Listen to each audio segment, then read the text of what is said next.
Our next data type is transformation. It's designated by the light green color. It's primarily used for specifying the placement of 3D objects. In most cases, it expresses a triplet of a position, a rotation, and scaling information. It can also take on the format of a matrix to express more complex data, for example, the perspective transformation of a camera. But these cases won't be discussed in this tutorial. We have a very simple scene here that merely consists of a cube and a camera looking at it. I expose the camera so that we can see it. Currently, we can see the cube from its side. The cube is connected to a scene node. By changing the transformation property of the scene node, we can modify the placement of the cube. Let's see the editor of the transformation. We can see the mentioned position, rotation, and scaling triplet. Each of them consists of a maximum of 3 components, which can be edited in the same way as any other numeric value. Let's shift the position of the cube in the direction of the x-axis, and then the y-axis. The rotation row expresses the rotations around the 3 axes, so let's rotate it around the x-axis, the y-axis, and the z-axis. The scaling determines the magnification of the objects. Currently, it is in uniform mode. That means that the scaling is equal along all 3 axes and specified by a single number, but we can switch the editor into a different mode using the little arrow on the right side. If we choose the Pose-Rad Scale XYZ mode, the scaling row also splits into 3 fields, and we can specify different scales along the 3 axes. We have to be careful here, because if we switch back to the uniform mode, the scaling specified for the y and z axis will be lost. The third mode we can choose is matrix. In most cases, it's impractical for editing, so we won't go into the details here. There are several operations that can be applied on transformation values, and also a transformation can be built up in several ways. One way is to simply edit the value on the pin values panel, as we've seen. But in the cases of certain types of animations, it's worth it to apply a different approach. Build the final transformation as a series of elementary transformations. For example, if we want an object to orbit around a center. This can be done to first perform a translation, or movement in other words, and then a rotation. There are several translation modules, some for a single axis, some for all 3 axes. Now we need an offset in the z direction. This module has a delta property that specifies the amount of the offset. Its output is a transformation that expresses an offset along the z-axis. So if I wire it into the scene node, it will replace the node with the specified amount. Now we have to insert a rotation around the y-axis, after the translation. If I wire it into the scene node by itself, it rotates the object around its own axis by the specified angle value. But if I apply it after the translation, it will rotate around the same original axis. That results in an orbiting animation. There is a more intuitive alternative to the numeric editing of the transformation.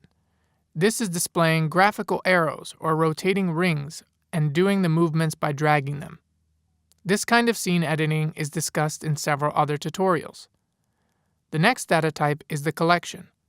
It's designated by the orange color. It's basically a collection of an arbitrary number of named values. It enables retrieving a desired value by its name. The values themselves can be scalars, integers, logicals, or text, but they can be subcollections as well. This way, a hierarchical data structure can be achieved. A collection pin is not able to be edited on the pin values panel. There are 2 ways in which this type of data can appear within the compound. One way is that there are special modules that provide their complex output in the form of a collection. For example, the modules that read rows from an SQL database. The other way is to import an XML or a JSON file. For example, let's drag and drop an example JSON file into the Flow editor.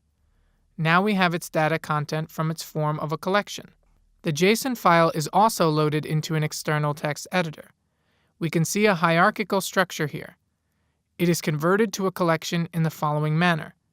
First, a subcollection is created with the name widget. Within it, a text value on is added with the name debug. Then a further subcollection is added with the name window. Then several text and numeric values with the name's title, name, etc. And so on. Suppose we want to retrieve the width value of the window object. We can do it by simply specifying a path to that value. The retrieving can be done by using several collection modules.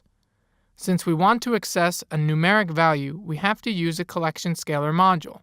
We wire the collection into this module, then specify the path to the value, which is widget/window/width. On the output of the module, we instantly get the value 500. What if we want to retrieve multiple values from this window object? Of course, we can do it by repeating the same path, but we want a more convenient way where we handle the object as a separate unit to access its own data. We have the subcollection module for this purpose. Here we can specify a path of the subcollection we want to separate. In this case, it's widget/window. On the output of the module, we can see that it only contains the data fields of the subcollection.